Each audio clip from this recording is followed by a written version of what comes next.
মোৰ কোনো জাতি নাই, মোৰ কোনো ধৰ্ম নাই, মোৰ কোনো ভগৱান নাই, মই মুক্ত, মই কাঞ্চনজংঘা। হেল্ল' ফ্ৰেণ্ডছ, স্বাগতম জনাইছোঁ মই মোৰ চেনেললৈ। সংগীত জগতৰ কথা ক'লেই প্ৰতিজন অসমীয়াৰ হৃদয়ত বাজি থকা এটি শব্দ হৈছে জুবিন গাৰ্গ। আহকচোন বন্ধু বান্ধৱীসকল, আজি আমি জুবিন গাৰ্গৰ বিষয়ে কিছু কথা জানো। জুবিন গাৰ্গ ভাৰতৰ এগৰাকী প্ৰসিদ্ধ কণ্ঠশিল্পী।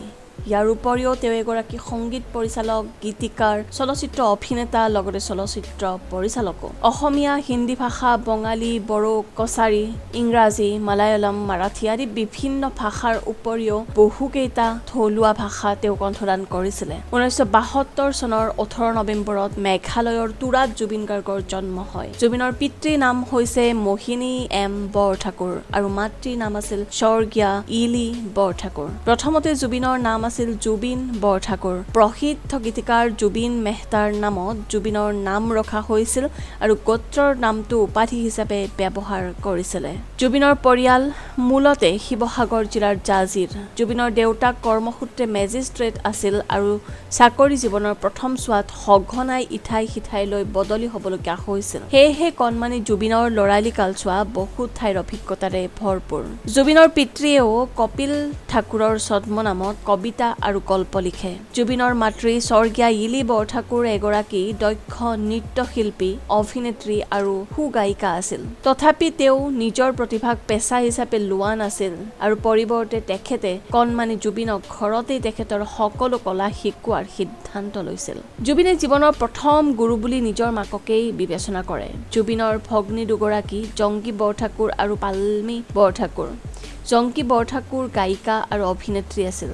দুৰ্ভাগ্যজনকভাৱে 2002 চনত তেজপুৰত ঘটা এটা শোকাবহ মটৰ দুৰ্ঘটনাত জংকীৰ মৃত্যু হয়। ইয়াৰ পিছতে জুবিনে জংকীৰ স্মৃতিত শিশু নামৰ এটা এলবাম মুক্তি দিয়ে। আনগৰাকী ভগ্নী পাল্মি ভাৰত নৃত্যম নৃত্যশিল্পী। 2002 চনৰ 4 ফেব্ৰুৱাৰী জুবিন গাৰ্গে ফেশ্বন ডিজাইনাৰ গৰিমা শইকীয়াৰ লগত বিবাহপাশত আবদ্ধ হয়। জুবিনে জীৱনৰ প্ৰথম গুৰু বুলি নিজৰ মাতৃকে বিবেচনা কৰিছিল।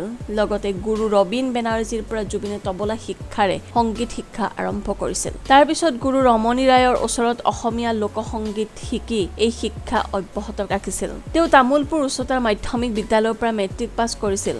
পাছত তেওঁলোকৰ পৰিয়ালে গুৱাহাটীলৈ স্থায়ীভাৱে থাকিবলৈ গুচি অহাৰ কাৰণে জুবিনেও যোৰহাটৰ জগন্নাথ বৰুৱা মহাবিদ্যালয়ৰ পৰা বি বৰুৱা কলেজলৈ বিদ্যায়তনিক ঠিকনা সলনি কৰিব লগা হৈছিল, য'ত তেওঁ বিজ্ঞানৰ স্নাতক ডিগ্ৰীৰ শিক্ষা গ্ৰহণ কৰিছিল। কিন্তু সংগীতৰ ক্ষেত্ৰখনৰ লগত সম্পূৰ্ণৰূপে নিজকে নিয়োজিত কৰিব লগা হোৱাত তেওঁ কলেজীয়া শিক্ষা সমাপ্ত কৰিব নোৱাৰিলে। তেওঁ স্নাতক শিক্ষা আধৰুৱা হৈ থাকিল। 1992 চনত অনুষ্ঠিত যুৱ মহোৎসৱত পাশ্চাত্য একক পৰিৱেশনত স্বৰ্ণ পদক অৰ্জন কৰাটোৱেই আছিল জুবিনৰ জীৱনৰ টাৰ্ণিং পইণ্ট। ইয়াতেই জুবিনে কণ্ঠশিল্পীৰূপে জীৱনত প্ৰথমবাৰৰ বাবে সফলতা আৰু বিশ্বাসৰ সোৱাদ পায়। ঢোল, দোতৰা, মেণ্ডেলিনৰ দৰে বাদ্যযন্ত্ৰ বজোৱাৰ উপৰিও জুবিন এজন কৃতি কীবোৰ্ড প্লেয়াৰ।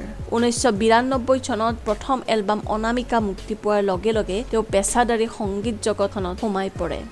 এই অগতানুগতিক এলবামটোৱে অতি কম সময়তে সমগ্ৰ উত্তৰ পূব ভাৰতত ইনষ্টেণ্ট হিট ৰূপে জনপ্ৰিয়তাৰ শীৰ্ষত অতিক্ৰম কৰিছিল আৰু আহি থকা 21 শতিকাৰ অসমীয়া সংগীতৰ দৃশ্যপটৰে নতুন সংজ্ঞা দাঙি ধৰিছিল। তাৰ পিছত জুবিনে পিছলৈ আৰু ঘূৰি চাব লগা হোৱা নাই।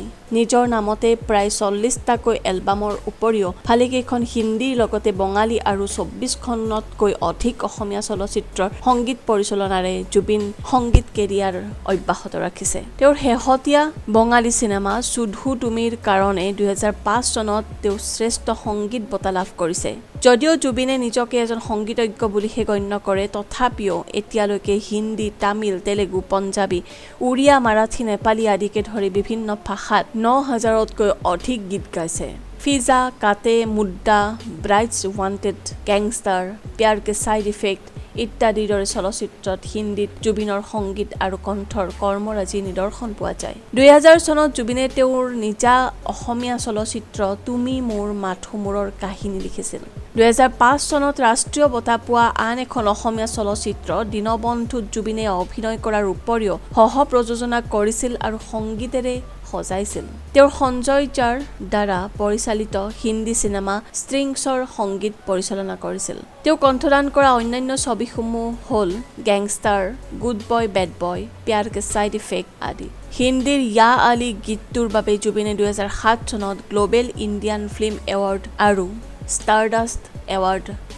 ষ্টাৰডাষ্ট এৱাৰ্ডত শ্ৰেষ্ঠ নেপথ্য সংগীত শিল্পীৰ বঁটা লাভ কৰিছিল ইয়াৰ উপৰিও ইকোজ অফ চাইলেন্স তাৰ বাবে শ্ৰেষ্ঠ সংগীত পৰিচালক হিচাপে ৰাষ্ট্ৰীয় বঁটা ৰজত কমল বঁটা লাভ কৰে আধুনিক অসমীয়া সংগীতত নতুন মাত্ৰা প্ৰদান কৰাৰ বাবে 2014 চনত জুবিন গাৰ্গলৈ ৰেনেছা অসম বঁটা আগবঢ়োৱা হয় জুবিন গাৰ্গ কেইবাবাৰো বিতৰ্কৰ মাজত সোমাই পৰিছিল গান গাই থকা অৱস্থাত জখলা বগোৱাকে ধৰি মঞ্চত কৰা কেতবোৰ কাণ্ডৰ বাবে তেওঁক কেইবাবাৰো সমালোচনা কৰা হৈছে বিতৰ্ক থাকিবই সকলোতে কিন্তু এক কথাত ক'বলৈ গ'লে প্ৰতিজন অসমীয়াৰ হিয়াৰ আমঠু জুবিন গাৰ্গক আমি সকলোৱে বহুত ভাল পাওঁ তেওঁৰ যি অসমীয়া সংস্কৃতি অসমীয়া জাতিৰ প্ৰতি দায়বদ্ধতা আজিলৈকে পালন কৰি আহিছে তাক আমি কোনোজন অসমীয়াই নুই কৰিব নোৱাৰো ইমানখিনি সাংস্কৃতিক জগতলৈ অৱদান আগবঢ়োৱাৰ উপৰিও জুবিন গাৰ্গে বিভিন্ন সামাজিক কামতো নিজৰ অৰিহণা আগবঢ়ায় যাৰ বাবে আজি প্ৰতিজন অসমীয়াৰ হৃদয়ৰ আমঠু হৈ পৰিছে জুবিন গাৰ্গ বন্ধু বান্ধৱীসকল আপোনালোকে ভিডিঅ'টো নিশ্চয় ভাল পাইছে কাৰণ আপোনালোক প্ৰতিগৰাকীয়ে জুবিন গাৰ্গৰ একোগৰাকী অনুৰাগী তেন্তে ভিডিঅ'টো লাইক কৰিব শ্বেয়াৰ কৰিব প্ৰতিজন মানুহে ভৱিষ্যতেও যাতে জুবিন গাৰ্গৰ কৰ্মৰাজিৰ বিষয়ে গম পায় আৰু মোৰ চেনেলটো ছাবস্ক্ৰাইব কৰিব এনেকুৱা ভিডিঅ' পাই থকাৰ বাবে